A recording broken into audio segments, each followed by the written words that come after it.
Oh, guarda chi c'è.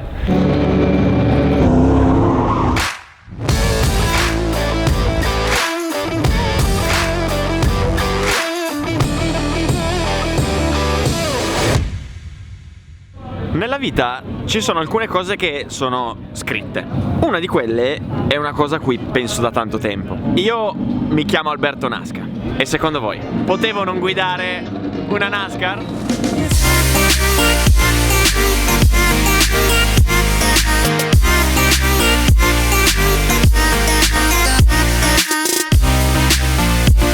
Ok, ma di che macchina stiamo parlando?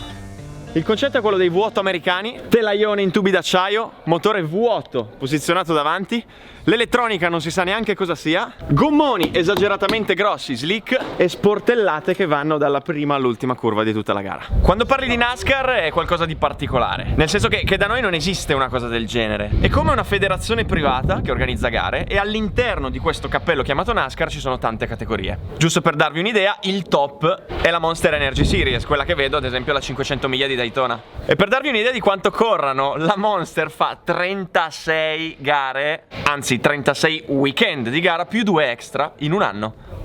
Ecco, io oggi ho provato la macchina che corre nella NASCAR Whelen Euro Series, quindi campionato europeo, che tra l'altro fa una tappa qui a Franciacorta il 12 e 13 maggio. Quindi vi consiglio vivamente di venire a vederla dal vivo perché sarà uno spettacolo unico. Ecco, dicevo, questa NASCAR Whelen Euro Series possiamo dire in un certo senso che è propedeutica alla NASCAR americana. Chi vince qui vince una gara negli States. Ad esempio qui oggi abbiamo il campione Alon Day, che guida la macchina numero 54, quindi ottima scelta del numero, che ad esempio ha fatto 6 gare pro negli States. Ora, come funziona la divisione in categorie? Ci sono 2 categorie. Abbiamo la Elite 1 e la Elite 2, che vengono divise all'inizio dell'anno. Entrambe fanno gara doppia a weekend, quindi ogni macchina si spara 4 gare in un singolo weekend, quindi potete capire che girano in continuazione. Non ci sono robe strane, menate varie tipo zavorre o penalità per quelli che vincono, zero. La macchina è quella, si corre, vince il più forte. E per darvi un'idea di budget, giusto se uno vuole sapere quanto costa, una stagione con un top team può valere intorno agli 80.000.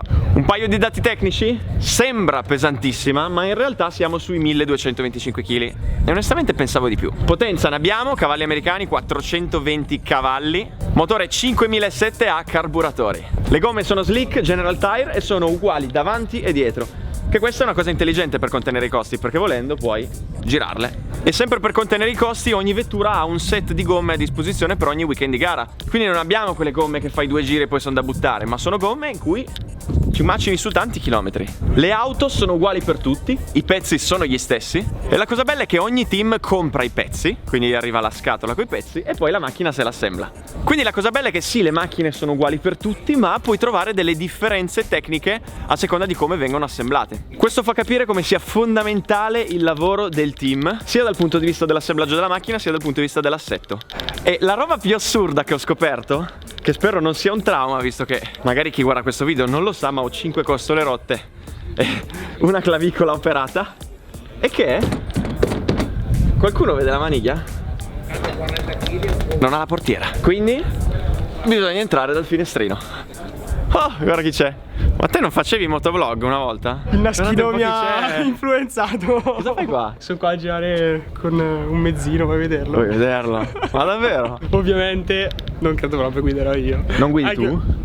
Non ho mai guidato una macchina, la prima volta. Sì, cosa sei qua a girare? Vieni qua, da passeggero? Vieni qua, sì. Un Formula no, perché a meno che si inizia così. Infatti si inizia così. La mia prima esperienza ignorante è stata su una Corvette ZR1 sul passo della Cisa da passeggero. Ho vomitato dopo 5 km.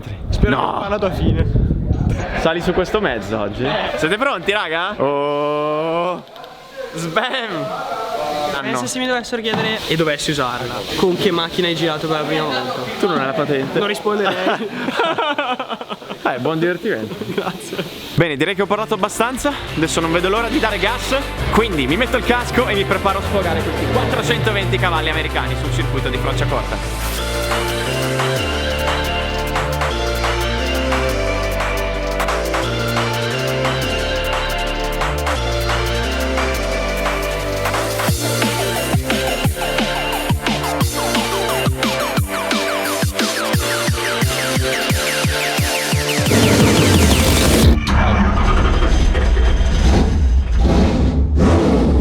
Che sound!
scendo da qua, Mamma mia, che mezzo! Wow! Sono rimasto sbalordito da quanto è divertente sta macchina. La cosa che mi ha colpito più di tutte è che questa NASCAR la devi guidare. È una di quelle macchine in cui il pilota è importantissimo. Ci devi mettere del tuo per farle fare quello che vuoi. E non sempre ci riesci, perché molto spesso è lei che guida te.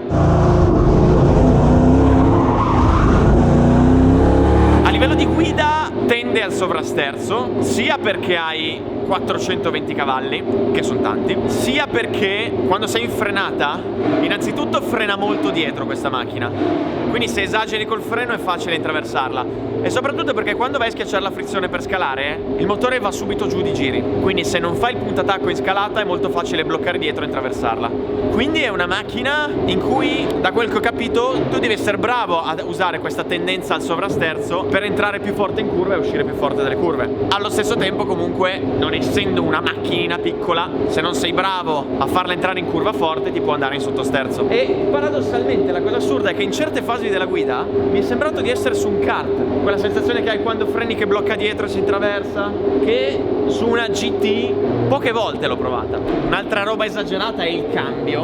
Ai primi giri ti sembra strano, ma poi ti rendi conto di come puoi picchiare dentro le marce molto velocemente. Infatti quelli bravi, volendo, possono cambiare senza frizione, perché hai innesti frontali. E poi la soddisfazione che ti dà quando fai il puntatacco e fa wow, wow, wow. Mamma mia, pazzesco. Cioè tu scendi da questa macchina sudato, marcio, fai fatica a guidarla, ci devi proprio mettere tutto te stesso. Ah, e piccola precisazione, dato che so che siete attenti ai dettagli, la macchina che ho ripreso, che tra l'altro ha il mio numero, è quella del campione in carica Alon Day, e ho ripreso quella perché è quella di quest'anno.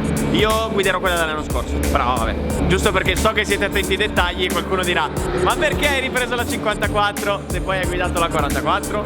E comunque finisce qua anche questo video. Ce l'ho avuto a disposizione per 20 giri. Io ringrazio tantissimo l'Autodromo di Franciacorta e il team Cal per avermi dato a disposizione questa macchina e avermi fatto fare questa esperienza. Io vi ricordo che l'11 e 12 maggio qui all'Autodromo di Franciacorta ci sarà il weekend di gara delle NASCAR con tutta una serie di altre categorie che correranno, quindi sarà un weekend pazzesco all'insegna dei motori. Vi ho linkato qui sotto tutte le info, vi consiglio di venire a vederlo perché sarà uno spettacolo. Grazie ancora a tutti voi per aver visto questo video, grazie all'Autodromo, grazie a Cal, e se non siete ancora iscritti al canale iscrivetevi. Bye bye!